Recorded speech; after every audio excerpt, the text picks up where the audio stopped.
Olá, meus irmãos, que a paz do Mestre Jesus esteja em nossos corações. Vamos continuar o estudo do Livro dos Espíritos, a partir da questão 592, os animais e o homem. Vamos lá? Se compararmos o homem e os animais em relação à inteligência, parece difícil estabelecer uma linha de demarcação, porque alguns animais têm, sob esse aspecto, notória superioridade sobre certos homens. Essa linha de demarcação pode ser estabelecida de maneira precisa?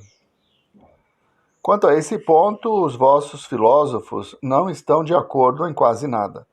Uns querem que o homem seja um animal e outros que o animal seja um homem.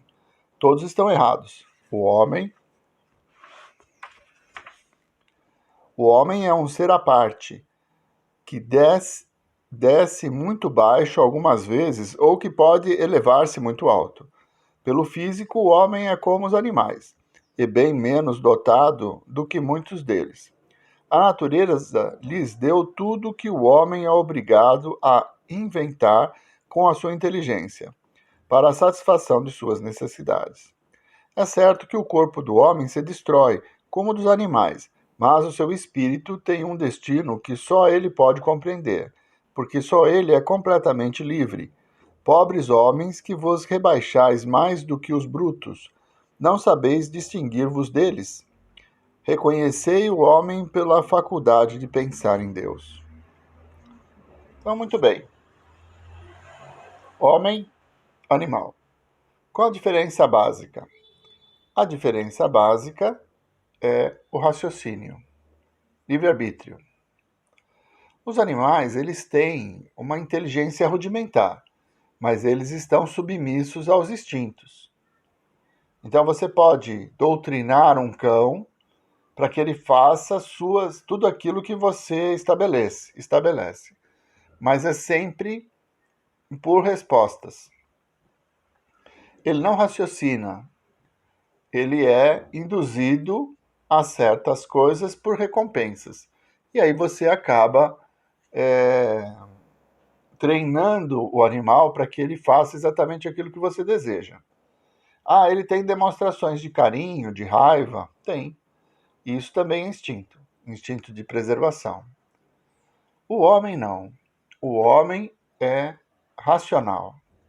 Ele faz escolhas. Ele pode se rebaixar como um animal e viver encolerizado, agredindo as pessoas, matando, destruindo. Ou ele pode escolher viver na paz, ter a serenidade, a compreensão do que é realmente a vida e construir um futuro melhor. Todos têm noção de Deus, mesmo quando a civilização ainda era bem antiga, nos primórdios, tá?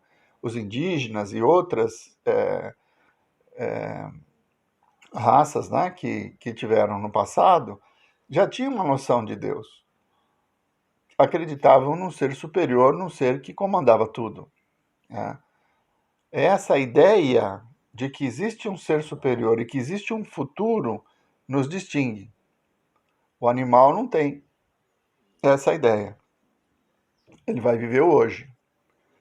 Por isso que o leão, quando assume a sua prole, né, ele chega numa idade adulta e vence o leão velho, ele vai e mata os filhotes do outro leão. Por quê? Porque ele quer preservar a sua liderança. Então não tem um sentimento. Né? O homem não. Ele escolhe. Ele pode fazer o bem, pode fazer o mal, de acordo com a sua vontade. E também do seu conhecimento. Lógico que a lei de causa e efeito faz com que, pelos erros, aprendamos a não errar mais. Mas, ainda assim, temos o livre-arbítrio para escolher quais caminhos nós vamos seguir. 593. Podemos dizer que os animais só agem por instinto? Isso ainda é um sistema. É bem verdade que o instinto domina a maioria dos animais, mas não vês que muitos agem com vontade determinada? É que têm inteligência, embora limitada. Além do instinto, não se poderia negar a certos animais a prática de atos combinados, que denotam vontade de agir em determinado sentido, conforme as circunstâncias. Há, pois, neles uma espécie de inteligência, mas cujo exercício se circunscreve quase exclusivamente aos meios de satisfazerem às suas necessidades físicas e de proverem à sua conservação. Entre eles não há nenhuma criação, nenhuma melhoria. Seja qual for a arte que admiremos em seus trabalhos, fazem hoje o que faziam outrora, nem melhor nem pior, segundo formas e proporções constantes e invariáveis. O filhote, isolado dos outros de sua espécie, não deixa de construir o seu ninho de acordo com o mesmo modelo, sem que tenha recebido ensino para isso.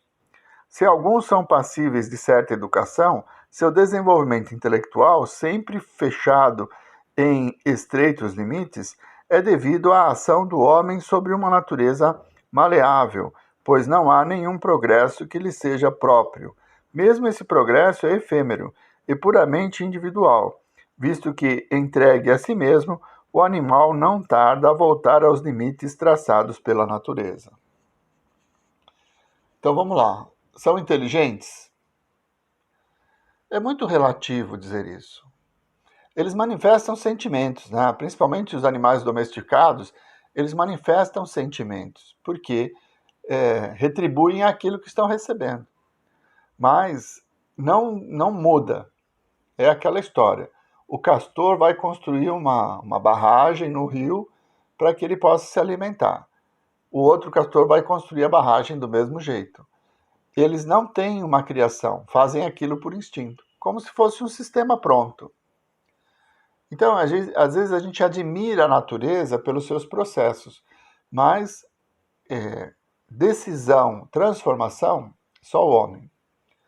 E é daí que resulta que a gente pode identificar que as transformações do planeta ocorreram pela interferência do homem, racional, inteligência, às vezes, né?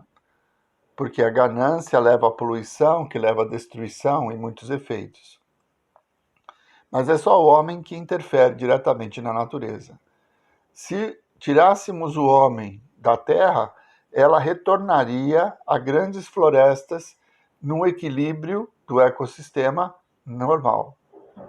Nós é que mudamos tudo. Os rios voltariam a ficar limpos, o mar não teria mais poluição, toda essa poluição que nós criamos seria consumida ao longo do tempo e a Terra ia voltar a ser como ela era antes de nós a civilizarmos, digamos assim, né? Indo em todos os espaços. Então o animal não tem essa interferência. Se saísse o homem, a terra voltaria a ser florestas e os animais iam viver de acordo com seus costumes, com os seus instintos. Um cachorro que está na nossa casa e é domesticado, ele é dócil, é bonzinho, um cachorro de grande porte, um pastor alemão, por exemplo. Se ele ficar perdido na selva, ele vai caçar como um lobo. Porque é o instinto de sobrevivência, a fome. Ele vai ser agressivo para com a natureza, porque não tem a ração pronta ali para satisfazer a sua necessidade. Então ele vai ter que ir para a natureza e vai ser um predador. Essa é a natureza dele. Nós transformamos a natureza deles com carinho, com a domesticação, né? Eles passam a ser animais domésticos, mas eles têm dentro de si os instintos. Mudando o ambiente, muda o comportamento. 594. Os animais têm alguma linguagem? Se vos referis a uma linguagem formada de sílabas e palavras, não. Se pensais num meio de se comunicarem entre si, eles têm linguagem. Dizem uns aos outros muito mais coisas do que imaginais. A linguagem deles, porém, assim como as ideias que possam ter, são limitadas às suas necessidades. Então, sim, os animais se comunicam, né? Você vê no Discovery, né, que mostra filmagens de animal, seu comportamento, a mãe com os filhotes, os pássaros, na hora do acasalamento, todo aquele ritual. Então existe uma comunicação entre eles, muito distante da verbalização de ideias, que é o nosso caso. O espírito pensa, ele cria e fala. O animal, ele vai produzir sons e vai se comunicar com os da sua mesma espécie pelo instinto. Eles têm, assim, uma ligação, mas muito distante da racionalização de pensamentos, que é a fala humana. 594A. Há animais que não têm voz. Estes não parecem destituídos de linguagem? Eles se compreendem por outros meios, ó homens. Para vos comunicardes reciprocamente, só dispondes da palavra? Que dizeis dos mudos? Sendo dotados da vida de relação, os animais têm meios de se prevenirem e de exprimirem as sensações que experimentam. Julgais que os peixes não se entendem entre si? O homem, pois, não goza do privilégio exclusivo da linguagem, enquanto a dos animais é instintiva e limitada pelo círculo de suas necessidades, as ideias. A linguagem do homem é perfectível e se presta a todas as concepções da sua inteligência. De fato, os peixes emigram em massa, assim como as andorinhas, que obedecem ao guia que os conduz.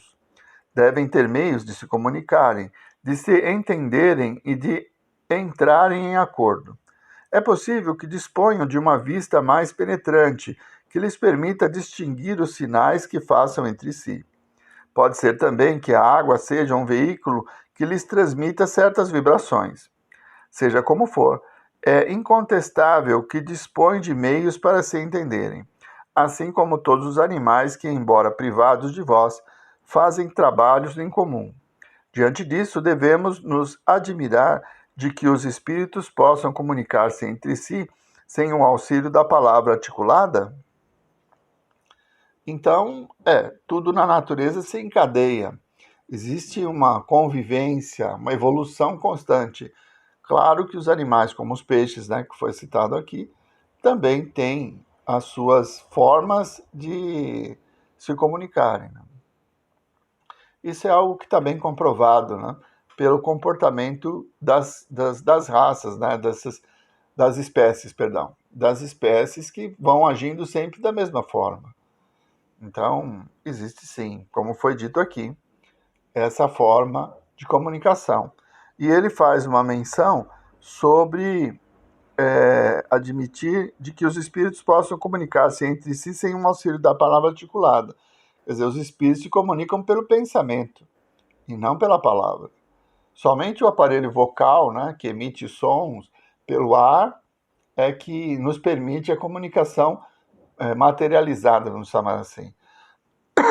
Mas no mundo espiritual, as comunicações são feitas pelo pensamento. 595.